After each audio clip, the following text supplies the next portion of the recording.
Olá, pessoal. Estamos aqui de volta, continuando aí o nosso sistema digestório, as patologias. Hoje é a aula 4, certo? Dando continuidade agora aos procedimentos cirúrgicos, na verdade, que a gente veio vendo desde a aula anterior. Vamos lá dar sequência, então, à nossa aula. Vamos falar sobre a cirurgia da gastrostomia e jejunostomia. Então, vamos lembrar agora de procedimento cirúrgico, como eu falei, daquela dica do sufixo, lembra? Essa agora a gente vai ter uma outra dica de istomia, é quando a gente vai abrir uma, vamos chamar assim, de uma boca por uma outra via, tá? Então, as ostomias, as istomias, é quando eu vou abrir um orifício, abrir um novo acesso em uma outra via, tá? Então, por isso, gastrostomia. Então, eu vou abrir essa passagem diretamente no estômago. Jejunostomia. Vou abrir essa passagem diretamente no jejum, que é uma porção do intestino. Então, tudo isso aí a gente pode lembrar de istomia como uma abertura artificial de um orifício, né, em uma determinada via, que não seja as vias, porventura, normais, certo? Como a via oral, por exemplo. Vamos lá. São comunicações diretas no estômago e no jejum, como eu acabei de falar, com o exterior. Então, diretamente do órgão para fora, certo? Criadas artificialmente por via cirúrgica. São procedimentos considerados frequentes, podem ser temporários ou permanentes. Quem define isso é a conduta médica, depende do paciente, de qual finalidade foi que precisou de uma gastrostomia ou de uma jejunostomia, certo? Podem ser realizadas por via aberta, que é aquela cirurgia tradicional, quando corta mesmo com bisturi ali, né? Tem a visualização a olho nu. Por via endoscópica, quando se introduz o endoscópio, por muitas vezes via oral, e aí chega até ali a porção do estômago, do jejum, e faz essa abertura, ou laparoscópica, então aquela cirurgia, né, por vídeo, que faz aquelas incisões na abertura ali no abdômen, e aí através dessas incisões é que se chega ao objetivo ali, no caso no estômago ou no jejum, certo? Temos aí a foto de uma gastrostomia, onde tem uma sonda introduzida aí diretamente no estômago do paciente. Então, por que é feito esse procedimento, gente? É uma via secundária de alimentação do paciente, tá? Então, o paciente, por algum motivo, não pode mais se alimentar por via oral, tem algum problema de deglutição, tem alguma obstrução, que vai ser temporário ou permanente, e aí abre essa via diretamente no estômago ou no jejum, para que se absorva os nutrientes necessários para a sobrevivência desse paciente. É feita, então, essa abertura desse orifício, coloca-se o que a gente chama de bottom, que é essa tampinha aí que a gente vê na segunda foto, certo? Que ela vai ser aberta ou fechada conforme o uso, e, se necessário, introduz-se uma sonda nesse local para estar administrando aí com mais facilidade essa alimentação, enfim. Então, é por isso que se cria aí, tem esse procedimento de gastrostomia ou jejunostomia. Quando tem falhas de todos os de sonda, não tem condições mais de sondagem ou de deglutição ou de uso da via oral, tem que abrir uma outra probabilidade, né? O paciente não pode ficar sem se alimentar. A importância. Tem a importância de descomprimir em caso de obstrução ou trauma. Então, por exemplo, eu sofri um trauma abdominal. E aí o estômago está sofrendo com a determinada pressão, ficou uma secreção ali livre, certo? Obstruiu por algum motivo a minha via digestória, e aí eu preciso abrir aquela via ali para drenar, para desobstruir. Ou, como mais utilizado, suporte nutricional. E aí a gente tem o suporte gástrico, né? Se for a gastrostomia, ou no jejum, que aí chama de suporte nutricional intestinal. Fica mais utilizada essa via quando é o uso mais prolongado, certo? Então, pacientes que têm aí, que vai precisar, né, por muito tempo, necessitar de se alimentar por outra via, eles abrem logo uma gastrostomia ou jejunostomia.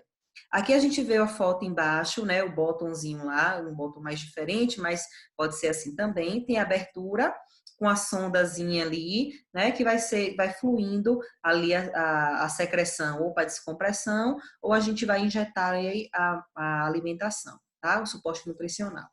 Embaixo temos as duas fotos aí para diferenciar aonde fica alojado a gastrostomia e aonde fica a jejunostomia. Então, onde é que abre? Então, percebam que no primeiro bonequinho está aí evidenciando o estômago e a abertura vai ser feita, vai ser colocado aí exatamente aí nessa porção do estômago, né? Que a gente chama de gastrostomia. E se por acaso for uma opção a jejunostomia, vai ser feita aí numa porção do intestino delgado, onde fica o jejum, tá? Quem vai definir, Tamires, se é gastro, se é jejum, se é ileostomia, que tem também, que é outra porção do intestino, isso vai ser o médico. Ele vai optar por um melhor tratamento de acordo com o paciente, de acordo com o prejuízo nutricional que o paciente tem, de acordo com o prejuízo do sistema digestório, da porção da obstrução, do câncer, do trauma, certo? Então, isso aí o médico define, definindo, ele abre. O mais comum é a gastro, tá? Mas se por acaso o estômago também está lesionado, não pode receber mais alimento por essa via, a gente tem que optar agora por absorção do intestino, tá certo? Indicações dessas duas cirurgias. Suporte nutricional, já comentamos sobre isso, né? Então, basicamente para nutrição, é o mais comum da utilização dessa via. Pacientes que têm distúrbios psiquiátricos muito graves, que não conseguem de jeito nenhum se alimentar pela via oral, né? Por conta desse distúrbio psíquico. Cirurgia maxilofacial, então mexeu nessa questão da face, do maxilar, certo? Da mandíbula, e aí tem que ficar um tempo em repouso, né? Um tempo mais prolongado, então foi um trauma talvez na face muito extenso, e aí precisa de uma recuperação, de um repouso prolongado, então é indicado fazer. Câncer de boca, faringe ou de esôfago, porque o tumor acaba obstruindo, né, a passagem do alimento, então também pode-se optar por esse tipo de procedimento. Perfuração do esôfago, e aí lembra daquelas úlceras que a gente falou nas primeiras aulas, a úlcera péptica, então ela pode acontecer no esôfago. Então perfurou o esôfago, né? Então se o alimento entra e passa antes do estômago, ele passa antes no esôfago, e o esôfago está perfurado, ele não vai ter uma boa absorção, né? Não tenho como me alimentar. Então, eu vou furar lá o estômago diretamente para que o alimento chegue com mais facilidade. Câncer em geral, né? Algum tipo de câncer, algumas tumorações que estão mais próximas do sistema digestivo, pode ali estar pressionando algum órgão que atrapalha essa absorção de nutrientes, de alimentos. Ventilação artificial prolongada, então o paciente está entubado, né? Então tá lá com tubo por muito tempo, e aí você percebe que não é mais indicado a sondagem nasointeral, né? Porque o uso está muito prolongado, então está em ventilação artificial, ele precisa daquela ventilação para sobreviver, né? Eu não vou tirar a ventilação, então opta-se por tirar a sonda e fazer uma gastrostomia ou jejunostomia mediante a conduta médica.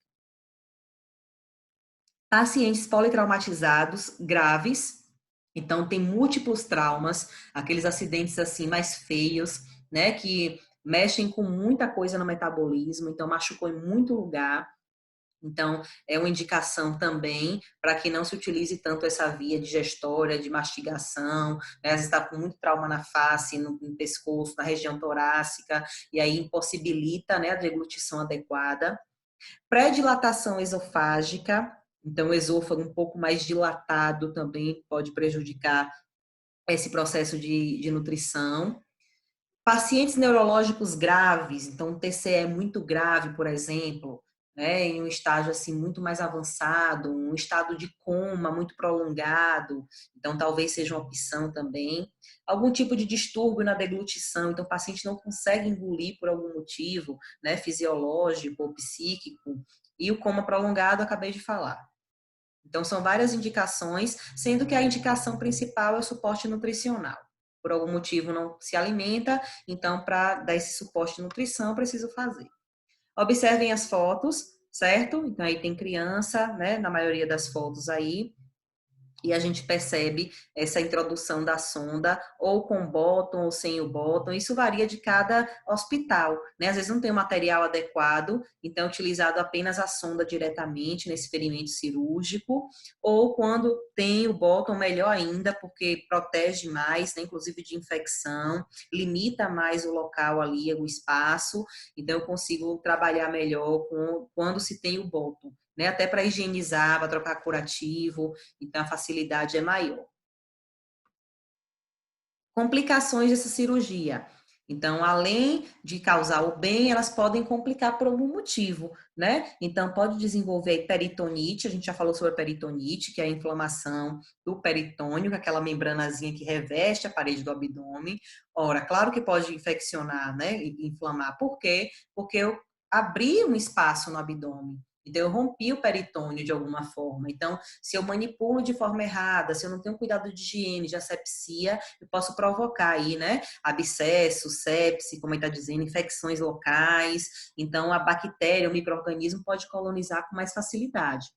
Hemorragia, a saída acidental da sonda ou do catéter, então se não for bem fixo ou na hora de higienizar, eu não tenho um cuidado adequado na troca do curativo, eu posso manipular de forma errada e pode estar saindo, né, do local, ou pode também obstruir o catéter. Então, dependendo do tipo de alimentação que eu for administrar, se eu administro da forma errada, ou se o alimento não estava preparado adequadamente para aquela via, né? Então, por exemplo, alimentos que vão para o estômago, eles tanto de sonda por via naso-oro, né, como por gastrostomia, eles são aqueles alimentos que a gente pode dizer assim, batido no liquidificador, certo? Então, é um alimento processado, pode ser até pastoso, agora um pastoso mais molinho. Quando está diretamente no intestino, eu já não posso introduzir esse pastoso, porque a via não permite, certo? Para chegar no intestino, o alimento está mais degradado ainda. Então, seria algo mais líquido mesmo, certo? Ah, então vai deixar de nutrir com vitaminas? Não. Vai ser um alimento já processado dentro de farmácia, de manipulação, o nutriente calculado, tudo direitinho para aquele paciente, e aí vai ser manipulado e administrado da forma correta. Então, se for administrado na via errada, pode obstruir esse catéter. As trocas, né? Deve se trocar. Assim como sonda não troca, tem um período para utilizar, e aí, por exemplo, a sonda vesical, tem 30 dias ali no máximo para trocá-la. Aí também vai ter na gastrostomia ou na jejunostomia os períodos de troca. Quando houver necessidade da troca, né? No caso da gastrostomia, pode ser feito em ambiente domiciliar. Então, vai ali um profissional de home care, né, um enfermeiro, e aí troca aquele botãozinho, posiciona direitinho, troca ali a sonda, passa novamente, porque ele foi treinado e habilitado para aquilo. Então, pode ser feito em casa com os cuidados de home care profissional. Já a jejunostomia só pode ser feita intra-hospitalar por um médico. Por quê? Porque está diretamente no intestino, certo? É uma porção mais delicada. Então, se eu boto de forma errada, eu posso comprometer a porção intestinal do meu paciente. Então, é intra-hospitalar essa troca, mais ou menos a cada 6 meses que se troca a jejunostomia, ou quando necessitar, quando apresentar algum problema, por exemplo, né? Aí pode trocar antes, mas é mais ou menos de 6 em 6 meses, já fica previamente agendado para fazer essa realização dessa troca. Tanto do dispositivo, né, da sonda, como do botãozinho que vai ficar no paciente.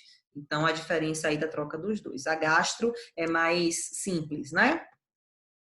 Cuidado, higienizar as mãos com água e sabão antes e depois da manipulação, higienizar de 2 a 3 vezes ao dia quando houver necessidade, ao redor ali do orifício com água e sabão. Então, percebam que é uma higiene comum, tipo um banho, né? A gente não toma banho todo dia com água e sabão, então a gente vai higienizar a área com água e sabão também. Só que a gente higieniza um pouquinho mais, então de 2 a 3 vezes, ou quando a gente perceber presença de sujidade. Por que eu digo sujidade?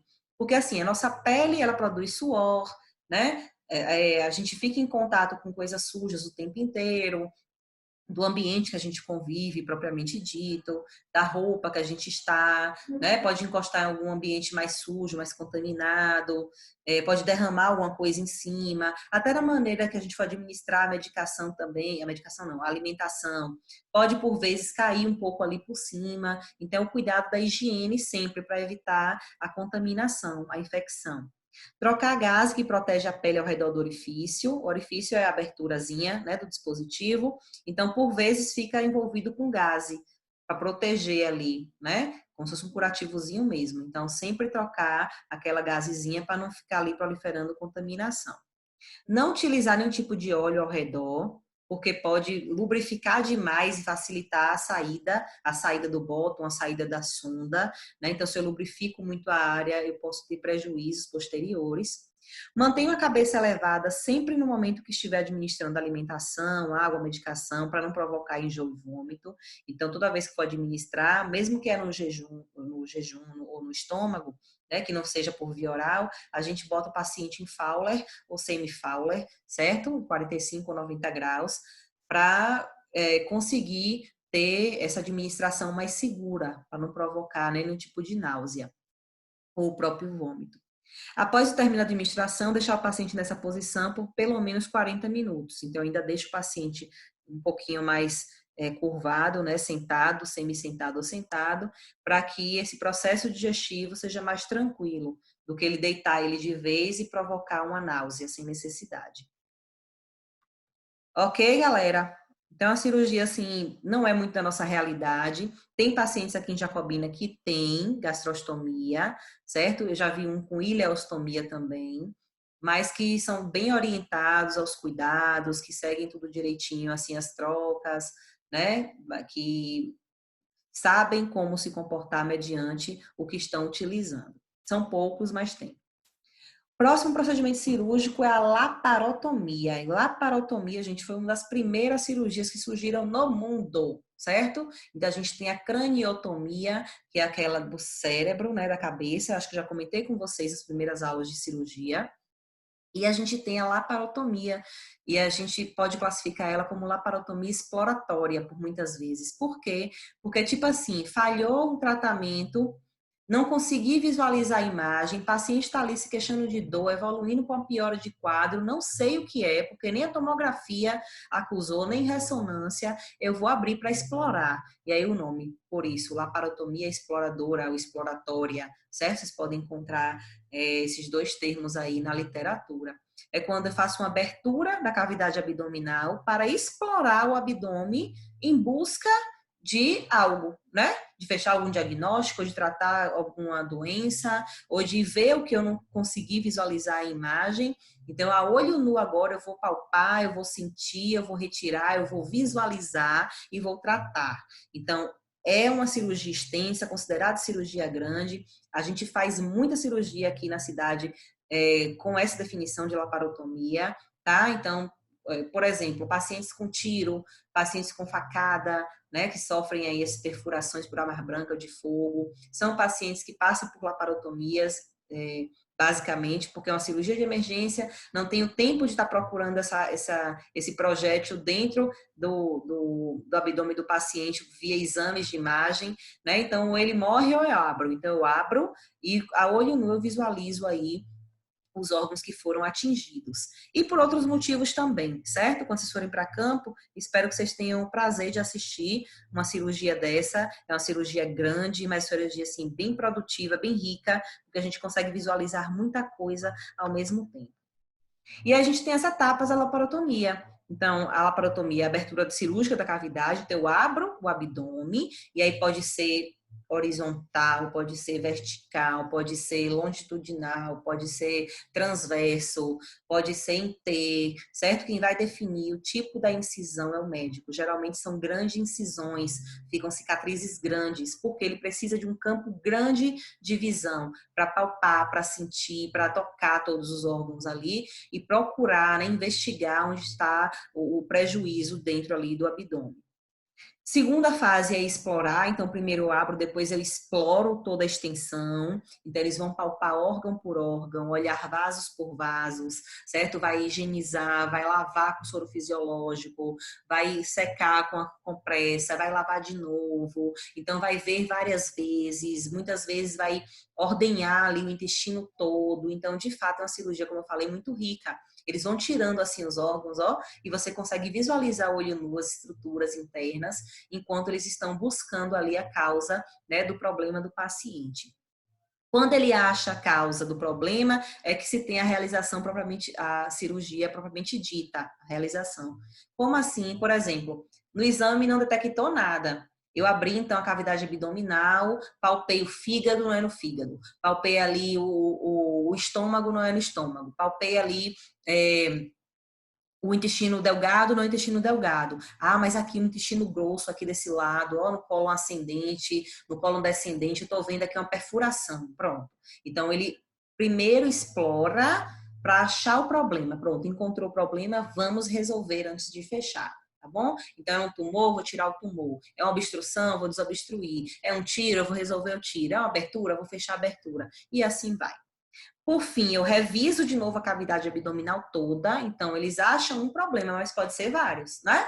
Então não custa nada fazer outra revisão, procurar novamente se tem mais algum problema, porque já está aberto, então para evitar abrir novamente.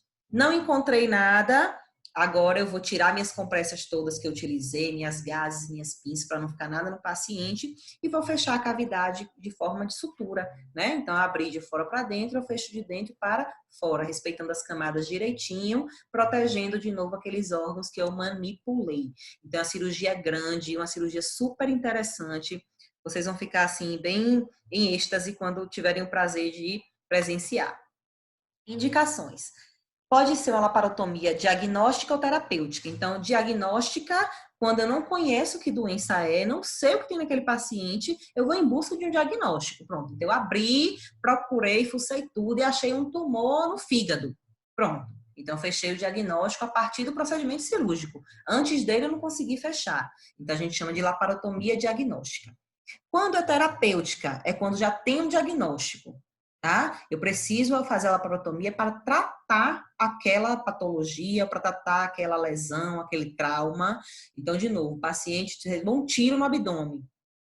É uma laparotomia terapêutica, porque eu sei que o diagnóstico foi perfuração por arma de fogo, né? Mas eu tenho que tratar a lesão que essa arma de fogo causou. Então, eu abro, eu identifico o problema e eu faço o procedimento para contribuir, né? Para fazer o paciente ter de volta a sua vitalidade, a sua metabolismo funcionando direitinho, como antes da perfuração, certo? Então, pode ser como diagnóstico, como pode ser como terapia, tratamento mesmo. A anestesia para laparotomia exploradora, em geral, é feita com anestesia geral. Porque, como eu falei para vocês, é uma cirurgia grande. Então, eu não sei quantas horas vai durar. Ela pode durar 30 minutos, mas pode durar 5 horas, 8 horas, né? Então, assim, depende do problema onde eu vou achar o problema. Se é um órgão de difícil manipulação, se é um tumor muito grande, se esse tumor tem metástase, se tem um sangramento muito extenso, se fez hemorragia, se tem infecção. Então, depende do que eu vou achar na abertura. Então, por segurança, é feito com anestesia geral, certo? Porque dá uma segurança maior para o cirurgião e para o anestesista. Mas aí eles podem avaliar, né, talvez um outro tipo de anestesia, mas a mais indicada é essa mesmo. Às vezes, quando existe já o diagnóstico fechado, eles sabem que é algo menor para ser manipulado em pouco tempo, pode até combinar raquianestesia com sedação, por exemplo. Mas quando não se sabe mesmo, opta pela geral, porque não sabe o tempo que vai demorar. Observem as duas fotos, a manipulação do intestino de um lado, certo? Então, eles fazem tipo uma ordenha mesmo. Se você tirar leite de vaca, ordenhar, quando eu falo é isso. Aperta mesmo a estrutura toda para saber o que tem ali. Vai palpando mesmo. Do outro lado, a gente tem uma cicatriz bem extensa, né? Essa cicatriz aí está um pouco hipertrófica, com um pouco de queloide, mas isso não quer dizer que todo mundo vai ficar com queloide, né? Isso vai de cada metabolismo, cada organismo. Mas só para ilustrar que a cicatriz é bem ampla, certo? Porque o campo de visão precisa ser maior. Ok, a laparotomia. Vamos agora para a cirurgia bariátrica, que é um outro procedimento também do sistema digestório, né? Totalmente ligado ao sistema digestório, e que a gente vê aí acontecer muito, a gente vê muita foto na internet. Então, essa cirurgia, o nome dela, na verdade, é gastroplastia, que é uma plástica, né, no estômago. Então, eu manipulo o estômago de forma que eu reduza o tamanho dele, para que o conteúdo não seja quando a pessoa coma, né, esse estômago não seja tão largo para receber muita comida. Então, é uma plástica gástrica, na verdade. Mas a gente vulgarmente chama de cirurgia bariátrica, ou cirurgia de obesidade, né, de redução de estômago. Mas é literalmente, assim, uma gastroplastia mesmo, uma cirurgia plástica de estômago. Tem o objetivo de reduzir o peso de pessoas com índice de massa corpórea muito elevado.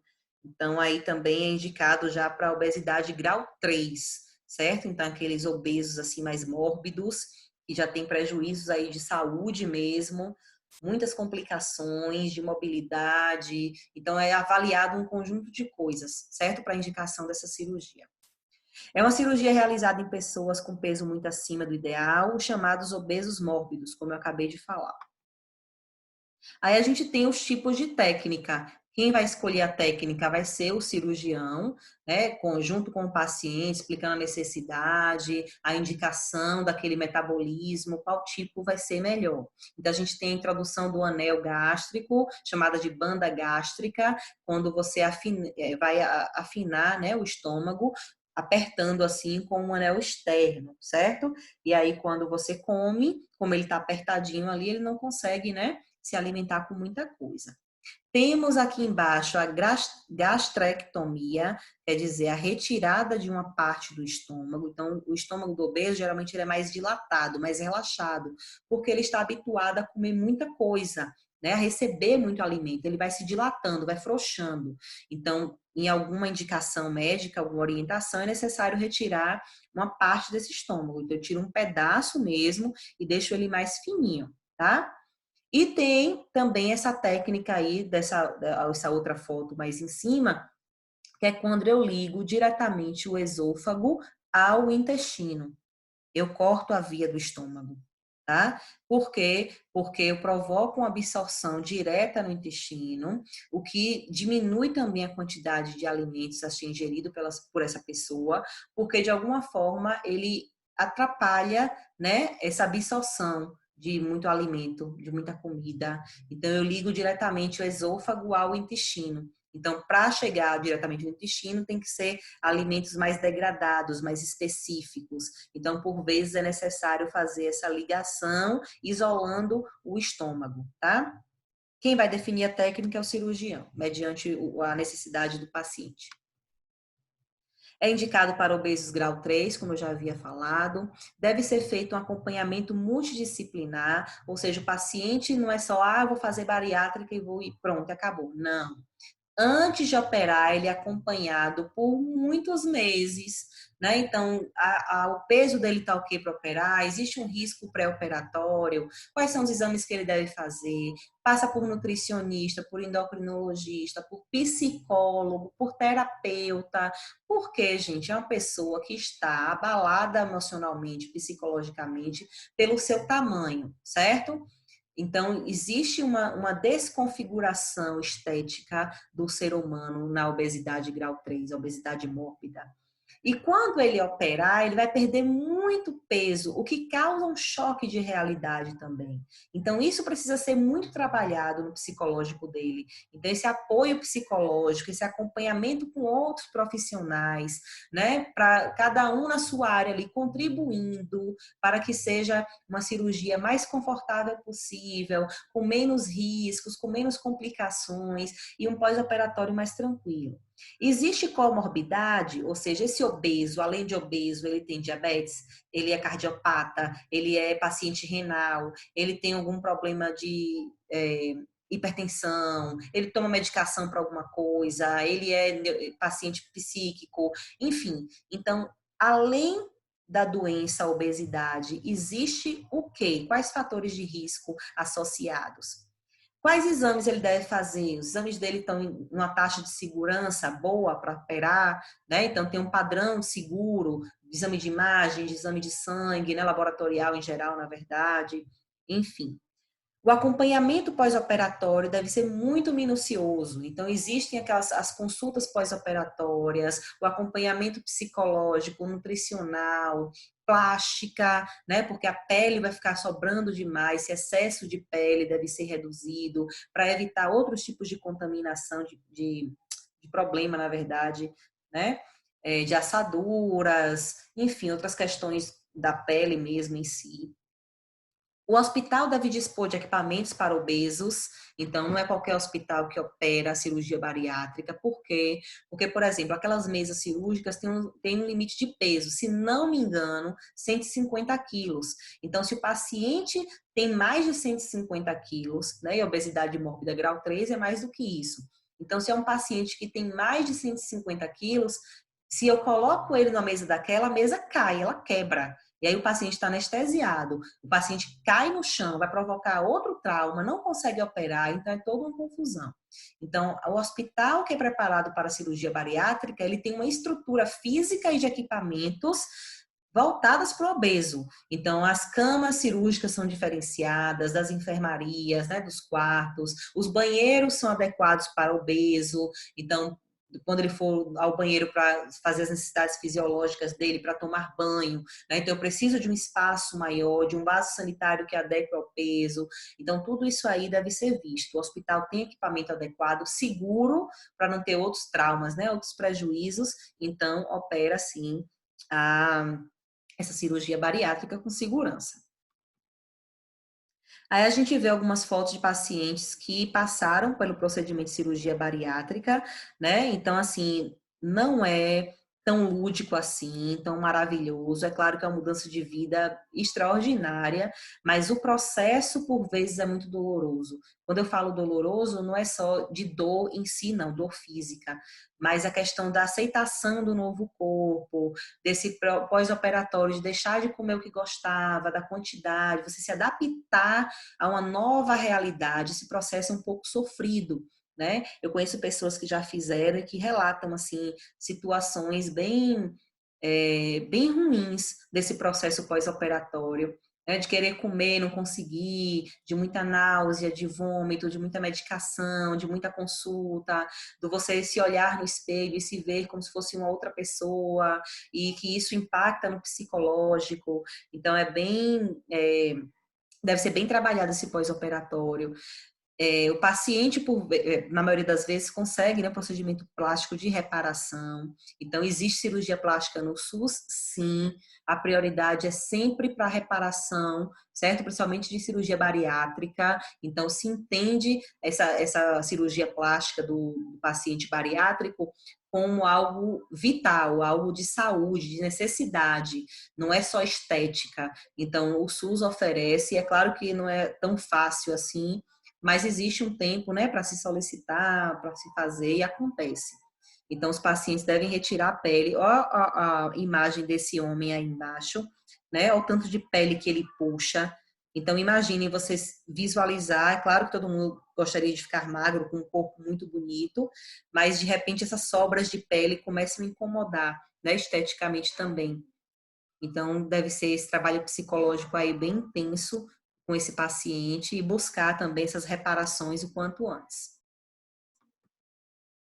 Pronto, acho que a gente fechou mais aí esses procedimentos cirúrgicos, certo? Até a próxima aula, então, para a gente finalizar o sistema digestório e todos os procedimentos e patologias. Qualquer dúvida, estou à disposição, tá certo? Então, busquem outras fontes aí para complementar o que a Pro falou, mas qualquer coisa podem falar comigo, beleza? Até a próxima, galera. Fiquem com Deus. Até mais. Beijo no coração.